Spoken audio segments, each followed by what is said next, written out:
নমস্কাৰ বন্ধুসকল আৰু অসমবাসী ৰাইজ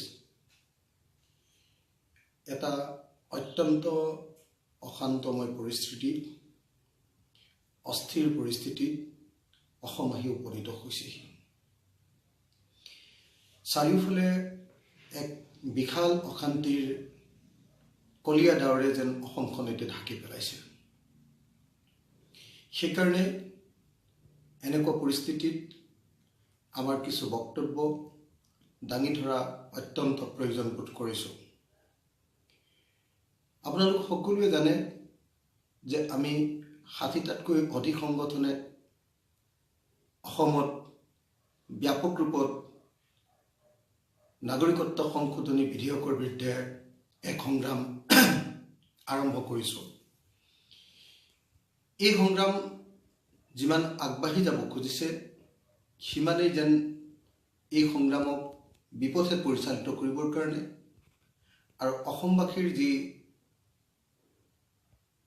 সংগ্ৰামী মানসিকতা তাক তললৈ নমাবৰ কাৰণে যেন অসমত এক অশান্ত পৰিস্থিতিৰ সৃষ্টি কৰিবলৈ চেষ্টা কৰি থকা হৈছে সেইকাৰণে এই মুহূৰ্তত আমি সমগ্ৰ অসমৰ ৰাইজে অসমৰ সংগ্ৰামী সংগঠনসমূহে অসমৰ নেতৃবৰ্গই সংগ্ৰামী সংগঠনসমূহৰ নেতৃবৰ্গই আমি সকলোৱে কথাবিলাক খুব গভীৰভাৱে উপলব্ধি কৰা দৰকাৰ আৰু খুব গভীৰভাৱে আমি এই বিষয়টো সন্দৰ্ভত সিদ্ধান্ত লোৱা দৰকাৰ মই আজি মূলতঃ দুটা কথা আপোনালোকৰ সন্মুখত ক'ব খুজিছোঁ প্ৰথম কথা যে অসমত শেহতীয়াকৈ যেন বাঙালীভাষী লোকসকল আৰু অসমীয়া ভাষী লোকসকলৰ মাজত বা থলুৱা জনগোষ্ঠীসমূহৰ মাজত যেন এটা সংঘাতময় পৰিস্থিতিৰ সৃষ্টি কৰিবলৈ যত্ন কৰা হৈছে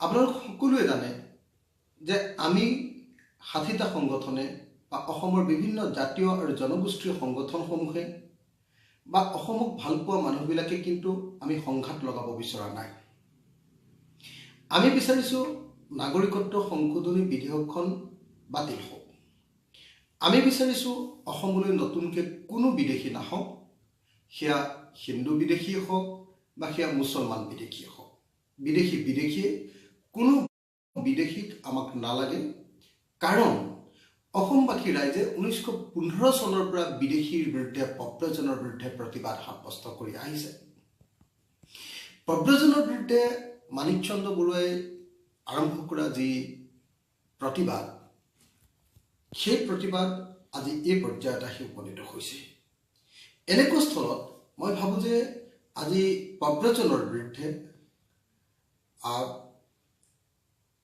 ইমিগ্ৰেশ্যনৰ বিৰুদ্ধে মাইগ্ৰেশ্যন ইমিগ্ৰেশ্যন আৰু ইনফিল্ট্ৰেশ্যন অনুপ্ৰৱেশৰ বিৰুদ্ধে অসমৰ ৰাইজ সজাগ হৈছে আৰু অসমৰ ৰাইজে দীৰ্ঘদিন ধৰি ইয়াৰ বিৰুদ্ধে প্ৰতিবাদ সাব্যস্ত কৰি আহিছে ক'বলৈ গ'লে অসমৰ ৰাজনীতি প্ৰব্ৰজন কেন্দ্ৰিক অসমৰ ৰাজনীতি প্ৰব্ৰজনৰ পক্ষত বা বিপক্ষত অৱস্থান কৰিয়ে চলি আহিছে এনেকুৱা পৰিস্থিতিত কিন্তু আমি দেখিবলৈ পাইছোঁ যে যেতিয়া আমি নাগৰিকত্ব সংশোধনী বিধেয়কৰ বিৰুদ্ধে সংগ্ৰাম তীব্ৰতৰ কৰিব খুজিছোঁ অসমত যেন এচাম মানুহে অশান্ত পৰিস্থিতিৰ সৃষ্টি কৰিবৰ কাৰণে উঠি পৰি লাগিছে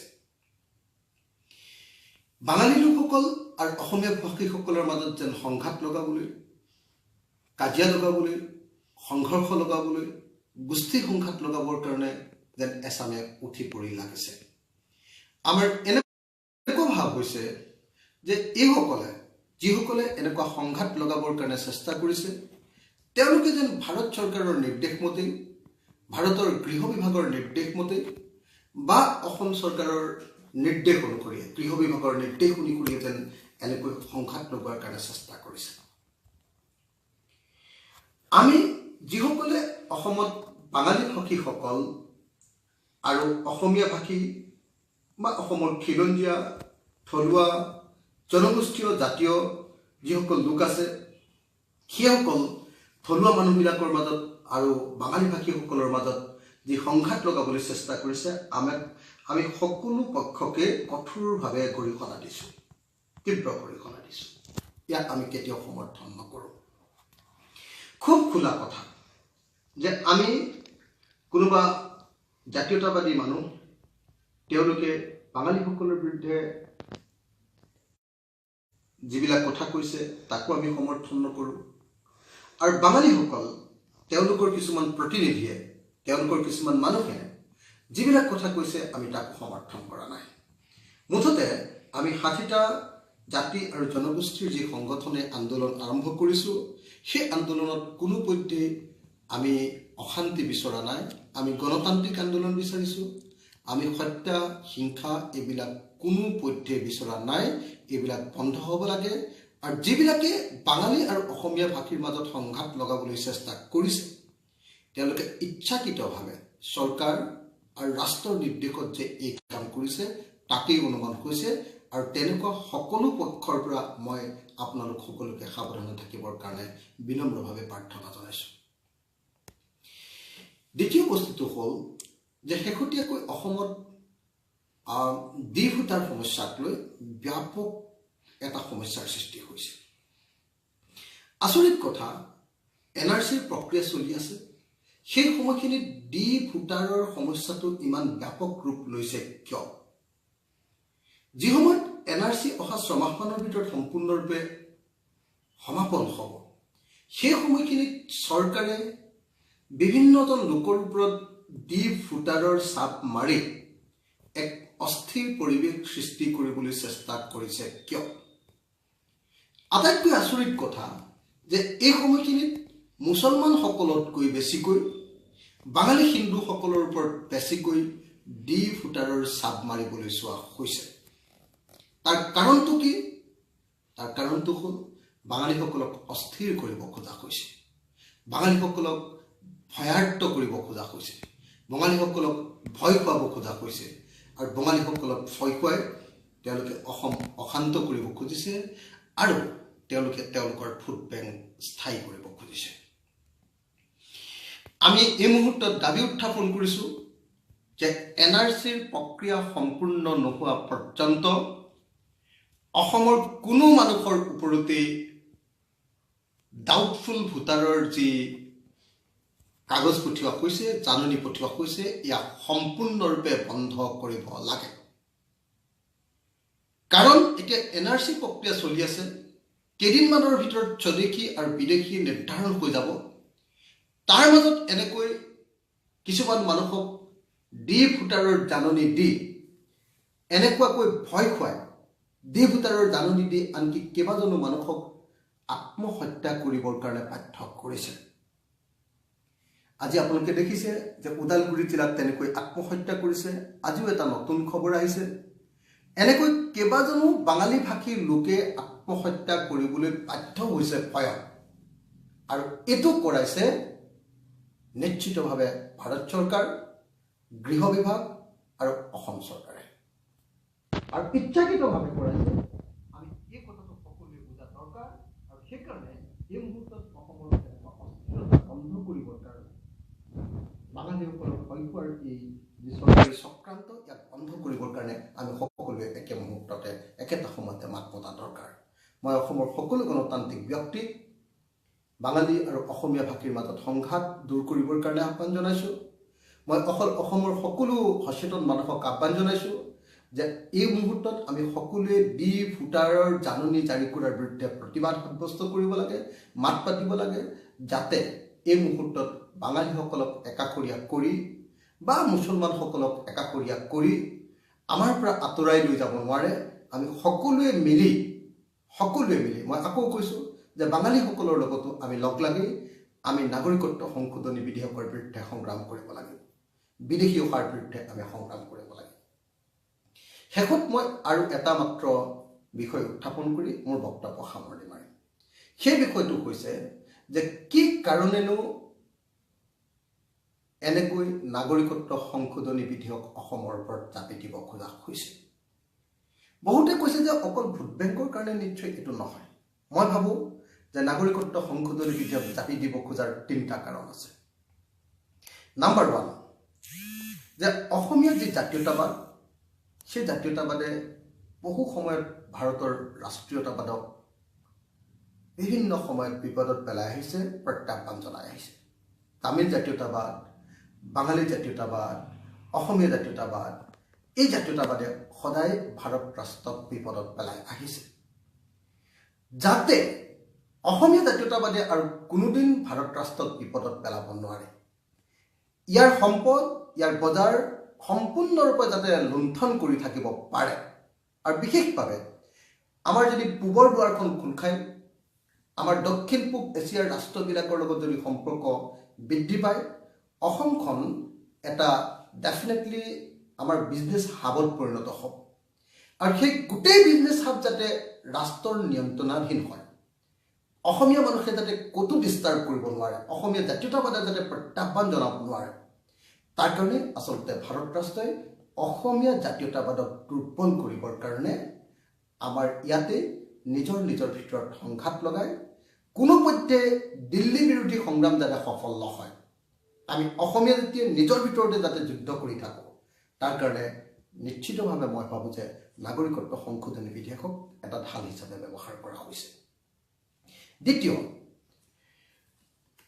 বিজেপি দলটোৱে যি হিন্দু ৰাষ্ট্ৰ প্ৰতিষ্ঠা কৰাৰ কথা কয় RSSে, সেই RSSৰ হিন্দু ৰাষ্ট্ৰৰ প্ৰতিষ্ঠাৰ যি দুস্বপ্ন, সেই দুস্বপ্নক সাকাৰ কৰিবৰ কাৰণে আচলতে নাগৰিকত্ব সংশোধনী বিধেয়কখনক ব্যৱহাৰ কৰা হৈছে। পৃথিৱীৰ সকলো হিন্দুৰ প্ৰতিয়েই RSS আৰু বিজেপি দায়বদ্ধ। এইটো প্ৰতিপন্ন কৰিবৰ কাৰণেই যেন অসমক বলিৰ পথা কৰিব খোজা হৈছে। RSS আৰু বিজেপিৰ হিন্দু ৰাষ্ট্ৰৰ যি ধাৰণা, সেই ধাৰণাৰ বলি কৰিব খোজা হৈছে, বলিৰ পথা কৰিব খোজা হৈছে অসমীয়া। এইটো দ্বিতীয় কাৰণ। আৰু তৃতীয় কাৰণটো হ'ল ভোট বেংক। তৃতীয় কাৰণটো ভোট বেংক বুলি মই এইকাৰণে কৈছোঁ, আপোনালোকে সকলোৱে জানে যে RSSৰ আগতে প্ৰধান ভিত্তি আছিলে অসমৰ বনিয়া গোষ্ঠীটো, বিশেষকৈ মাৰোৱাৰী সম্প্ৰদায়খিনি। এতিয়া মাৰোৱাৰী সম্প্ৰদায়বিলাকে নিশ্চিতভাৱে RSS আৰু বিজেপিৰ পৰা যথেষ্ট পৰিমাণে আঁতৰি আহিছে, কিন্তু এতিয়া RSS আৰু বিজেপিয়ে খোপনি পুতিব ধৰিছে বাঙালী ভাষীসকলৰ মাজত। আৰু বাঙালী ভাষীসকলৰ মাজত খোপনি পুতিবৰ কাৰণে তেওঁলোকে আটাইতকৈ ডাঙৰ অস্ত্ৰ হিচাপে লৈছে বাংলাদেশৰ পূৰ্ববংগীয় বাঙালী ভাষীসকলক। আৰু পূৰ্ববংগৰ বাঙালী ভাষীসকলক পশ্চিমবংগৰ পৰা অহা বাঙালীসকল নহয়, বা স্বাধীনতাৰ পূৰ্বে বা ৭১ চনৰ পূৰ্বে অহা বাঙালী ভাষীসকলক নহয়, তেওঁলোকৰ উন্নয়নৰ কাৰণে নহয়, বিদেশৰ বাংলাদেশৰ বাঙালীসকলক সন্তুষ্ট কৰিবৰ কাৰণে তেওঁলোকে অন্যান্য আমাৰ পুৰণি বাঙালীসকলকো ব্যৱহাৰ কৰি বাঙালীসকলৰ মাজত বিজেপি আৰু RSSৰ এটা স্থায়ী ভোট বেংক প্ৰতিষ্ঠা কৰিবৰ কাৰণে, যেনেকৈ কংগ্ৰেছে মুছলমান ভোট বেংক প্ৰতিষ্ঠা কৰে, তেনেকৈ বিজেপিয়ে হিন্দুৰ বাঙালীসকলৰ এটা ভোট বেংক প্ৰতিষ্ঠা কৰিবৰ কাৰণে এই কাম কাজবিলাক কৰি আছে। গতিকে শ্ৰদ্ধেয় ৰাইজ, আপোনালোক সাৱধান হওক, আমি এই যুঁজত জিকিবই লাগিব। এইখন হয়তো শৰাইঘাটৰ শেষ ৰণ, দিল্লীৰ বিৰুদ্ধে আমাৰ শেষ ৰণ হ'ব লাগিব। তাৰ কাৰণে আমি কৈছোঁ যে নাগৰিকত্ব সংশোধনী বিধেয়ক আমি বাতিল কৰাব লাগিব, আৰু বাতিল কৰাৰ লগে লগে অসমক যাতে ভৱিষ্যতে আৰু এনেকুৱা কোনেও কৰিব নোৱাৰে, তাৰ কাৰণে এটা সাংবিধানিক নিশ্চয়তাও আমি কাঢ়ি আনিব লাগিব। কিন্তু মই এটা সকীয়াই দিব খোজোঁ, দিল্লীত কিন্তু এতিয়া যি অসমৰ থলুৱা মানুহৰ কাৰণে সাংবিধানিক ৰক্ষা কৱচৰ যি ছেমিনাৰ চলিছে, এইবিলাক কিন্তু অলপ ষড়যন্ত্ৰমূলক বুলি ভাবোঁ। এইবিলাক নাগৰিকত্ব সংশোধনী বিধেয়কৰ বিকল্প হিচাপে তেওঁলোকে আমাক সাংবিধানিক ৰক্ষা কৱচৰ কথা ক'ব খুজিছে। এইটো নহ'ব। নাগৰিকত্ব সংশোধনী বিধেয়ক বাতিল হ'বই লাগিব, তাৰ অতিৰিক্ত হিচাপে অসমক সাংবিধানিক ৰক্ষা কৱচ লাগিব। অসমৰ থলুৱা মানুহৰ কাৰণে সাংবিধানিক ৰক্ষা কৱচ দিব, আৰু তাৰ বিনিময়ত হিন্দু বাংলাদেশী গ্ৰহণ কৰিব লাগিব। এই পলিটিক্স এটা অংশই অসমত প্ৰতিষ্ঠা কৰিব খুজিছে, আমি তাৰো প্ৰতিবাদ কৰি যাব লাগিব। মই এইখিনি কথাই কৈছোঁ। কাইলৈ পুৱা 9 বজাত আমি চান্দমাৰীৰ